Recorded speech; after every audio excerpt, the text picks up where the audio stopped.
tuntutan jaksa 2 tahun. Harusnya jauh lebih berat. Tapi memang jaksa sudah cukup bekerja maksimal, ya, menghadapi orang kayak gitu, ya. Ya mudah-mudahan nanti hakim yang menjatuhkan hukuman lebih berat. Ya, yang kedua,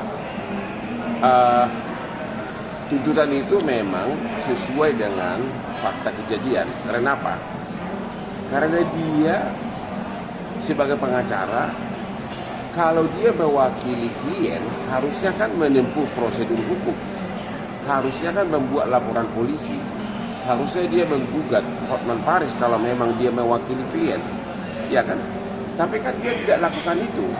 Dia memposting di dia punya Instagram dia sampai 8 kali yang memuat kata-kata yang sangat sadis, yang mencemarkan dan menfitnah dan merusak nama baik saya.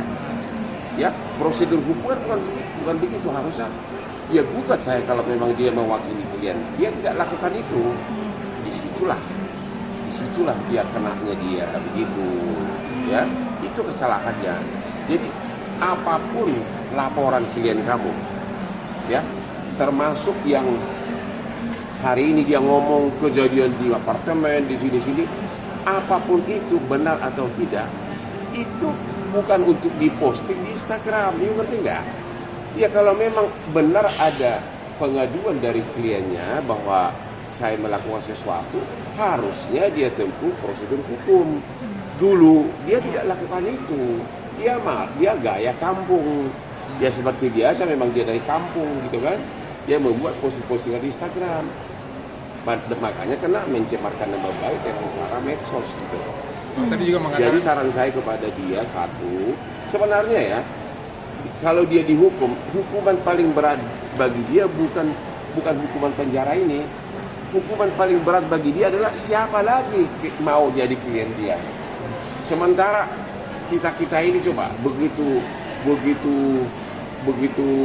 datang rezeki, begitu banyak kasus ya, begitu berlimpah perkara yang kita pegang, sementara dia siapa lagi ya mau jadi klien dia dengan predikat seperti itu. Makanya saya mengatakan, halo Rasman, pulang kampung aja kau. Pulang kau ke kampung kau, pelihara bebek di kampung, lebih tenang kau jiwamu begitu. Kalau gaya menangani perkara di ibu kota ini bukan dengan cara gaya dia ngancam-ngancam, marah-marah kayak jagoan. Padahal nggak ada yang takut sama dia. Rasman nggak ada yang takut sama botakmu itu, ya, sama nggak ada yang takut sama lehermu itu. Oke? Jadi terimalah resikonya. Bang, kalau untuk sementara puas, tapi mudah-mudahan hakim akan menjatuhkan lagi lebih berat. Kan hakim berwenang menjatuhkan putusan lebih berat dari tuntutan jaksa. Bang tadi juga sempat mengatakan, pihak sana mengatakan kalau kasus ini sudah banyak campur tangan dari ibaratnya pejabat kejaksaan. Nggak ada yang campur tangan satupun. Ngapain? Siapa yang mau menghabiskan waktu campur tangan urusan si botak? Emang siapa sih? Siapa dia? Dia bukan orang ternama, dia bukan orang berpengaruh, nggak ada yang peduli sama dia, nggak ada lah. Kalau kau disebutkan misalnya kau punya kelainan seks, kau disebutkan kamu melakukan hubungan seks dengan begitu, dengan semua aspri-asprimu, apa kau nggak marah? Apa itu bukan pelecehan? Itu loh. Jadi terimalah, nasibmu sudah begitu, Rasman, udah nasibmu sudah begitu. Saya kasihan aja sama istri-istrimu itu. Dari mana duitmu untuk membiayai mereka kalau klien sudah pada kabur, gitu. Ya. Soal itu juga Bang, tadi sempat minta bantuan Pak Presiden Prabowo untuk turun tangan. Aduh, ngapain Presiden urusin receh kayak gitu, ya? Dulu dia paling tidak mendukung Prabowo dulu, ya. Tapi karena katanya dia bilang begitu karena Bang Hotman juga di dalam persidangan mengatakan bawa nama Pak Prabowo juga. Enggak, gua nggak bawa nama Prabowo, nama gua pengacaranya. Mas, lihat ya. Gua pengacaranya Prabowo lebih dari 25 tahun, nggak ada kaitan sama beliau, nggak ada kaitan. Ya. Tapi Bang, artinya dengan putusan 2 tahun ini, terus tadi Bang Rasman juga mengeluarkan tuntutan 2 tahun ini dengan mengeluarkan semua isi materi sidang tadi Ya nggak apa-apa, Gimana, biarkan Bang? aja, bila perlu dia lari-lari sana, buka baju, lari-lari sana.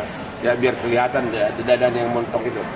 Tapi Nama pantatnya yang montok itu. risih nggak sih Bang, artinya dia memblow up semua isi Nggak, Pak, biarin sidang aja. Memang materi? dia lebih parah dari situ, dia udah blow up.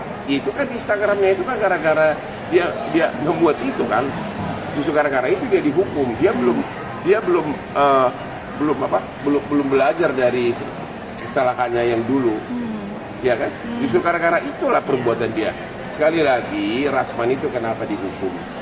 Dia katanya mendapat pengaduan bahwa katanya Hotman melecehkan kliennya yang cewek. Ya. Kalau memang ada pelecehan harusnya kan menyebut prosedur hukum. Betul. Tapi dia ngarang cerita, dia ngarang di Instagram. Ya, mengatakan bahwa Hotman melakukan hubungan intim dengan para aspi, bahwa Hotman itu punya kelainan seks. Dia umumkan di media, dia tidak menempuh upaya hukum, dia tidak melaporkan pidana perdata. Malah anehnya sekarang ini justru kliennya itu membantah semua. Itu loh, Iklim Hakim mengatakan saya tidak pernah menuduh begitu Hotman katanya. Tidak. Ya. Tapi pada akhirnya gimana Bang? Risih nggak sih Bang dengan ya tetap dengan gayanya Rasman sendiri mengumbar isi materi sidang ke Nggak apa-apa. media, ke publik? Dia makin risih, dia makin gitu, aku kan makin keren. Dia bukan level gua, dia udahlah. Dia masih jauh di bawah saya lah. Dia mau teriak-teriak itu sama aja dia omongan di pinggir jalan. Sementara Hotman semakin melanglang buana, kliennya begitu banyak, bisnisnya begitu banyak. Kalau dia mau boleh lah, kalau mau melamar boleh juga melamar jadi bagian keamanan di klub gua, ya. Cocok itu bagian keamanan, ya. Ya. Benar, cocok ya. Cocok bilang sama Rasman. Cocok dia jadi melamar di bagian keamanan, ya. Karena dia jago menggosok gitu loh. Tapi ya bukan jagoan. Tapi Bang, yang menarik kan Bang Hotman selalu memantau setiap anak buah saya. perkembangan demi perkembangan. Saya kan punya semuanya, punya bodyguard, punya anak buah, punya pengacara 30, emangnya kayak dia. Ya, punya harta yang begitu banyak, punya cewek yang begitu banyak. Salah satu yang meringankan adalah bahwa Rasman masih punya tanggungan keluarga. Oh iya, banyak banget tanggungannya, bininya banyak. Mama, emang hebat jaksa itu bahwa Rasman masih punya tanggungan keluarga. Memang benar banyak banget, bininya banyak banget. Makanya aku kasihan sama dia sekarang. Duitnya dari mana untuk membiayai itu? Karena mana ada lagi klien yang mau jadi klien dia dengan kelakuan dia seperti itu, ya? Itu loh, mana ada lagi, ya? Kenapa Bang masih ada rasa empati kasihan? Wah, Rasman is nobody for me. Saya malah nggak kenal dia sebelumnya, nggak ada rasa apapun, nggak ada. Dia adalah hanya cowok dari kampung yang merantau ke ibu kota, mencoba terkenal, tapi dengan cara yang salah. Dia bukan saingan saya, dia bukan level gua. Rasman, kau bukan level gua, bukan. You are nothing compared to me. Dia selalu mengatakan soalnya dengan Hotman Paris, kamu saya ini pengacara sebuah naga, udah melanglang buana ke luar negeri. Kamu apa? Hanya dari kampung, dari Padang Sidempuan.